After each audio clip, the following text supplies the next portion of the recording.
हमारे देश में 19 अप्रैल से 1 जून 2024 तक लोकसभा इलेक्शन चले, जिसमें 97 करोड़ रजिस्टर्ड वोटर हो या हजारों पॉलिटिकल पार्टी। पूरे देश में फ्री एंड फेयर इलेक्शन करवाने की जिम्मेदारी इलेक्शन कमीशन पर है। इसमें पूरी प्रोसेस ईवीएम मशीन से कंप्लीट की जाती है। अब इसमें दिक्कत यह है कि इतिहास गवाह हारने वाली पार्टी ने हमेशा ही ईवीएम पर यह कहते हुए ब्लेम किया है कि ईवीएम हैक कर लिया गया।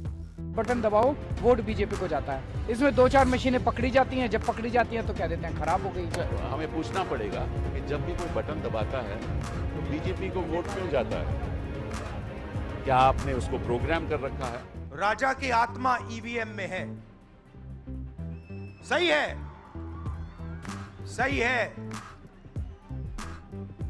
मूल बात यह है कि क्या सच में ईवीएम हैक हो सकती है?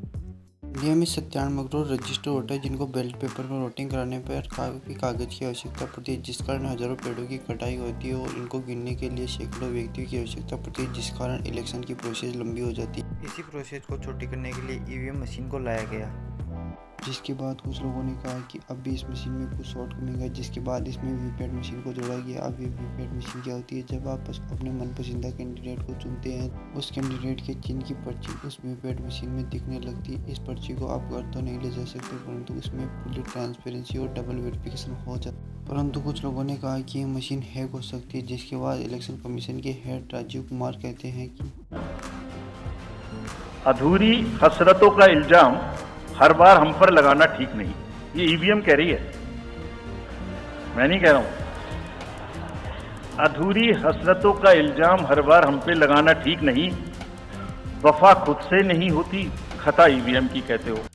लेकिन असलियत यह है कि ईवीएम हैकिंग का डंडा पीटने वाले सबसे पहले लोगों में से बीजेपी के सीनियर लीडर लालकृष्ण आडवाणी जी भी 2009 के जनरल इलेक्शन हारने के बाद बीजेपी की यूए पर ईवीएम के साथ छेड़छाड़ का आरोप लगाया था। आपको इतना तो समझ में आ ही गया होगा कि जब भी कोई पॉलिटिकल पार्टी हार जाती, अपने आप को कवर अप करने के लिए ईवीएम को आगे कर देती। ईवीएम मशीन का डिस्ट्रीब्यूशन इलेक्शन कमीशन करती है। यह जब इलेक्शन पास आती है तो ईवीएम का डिस्ट्रीब्यूशन स्टेट क्वार्टर के स्ट्रॉन्ग रूम में करती है। इन मशीन को रैंडम सीरियल नंबर देकर स्ट्रॉन्ग रूम में पॉलिटिकल पार्टी के सामने बंद किया जाता है। ईवीएम मशीन को हाई सिक्योरिटी के साथ पोलिंग बूथ पर ले जाया जाता है और वहां पर इनकी कंफर्मेशन की जाती है। हर पार्टी के कैंडिडेट से वोट डलवाकर इनकी कंफर्मेशन की जाती है, जिसके बाद वोटिंग प्रोसेस चालू होती है। वोटिंग कंप्लीट होने के बाद इन्हें अच्छे से सील किया जाता है और इन्हें वापस स्ट्रॉन्ग रूम में फुल सिक्योरिटी के साथ लाया जाता है। और जो लोग ये कहते थे कि ईवीएम को हैक किया जा सकता है, उन्हें इलेक्शन कमीशन ने एक चैलेंज दिया कि इलेक्शन कमीशन आओ और ईवीएम को हैक करके दिखाओ। चैलेंज को एक्सेप्ट करने वाली 2 पार्टियां थी, परंतु जिस दिन ये चैलेंज था, ये दोनों पार्टी इलेक्शन कमीशन आई ही नहीं।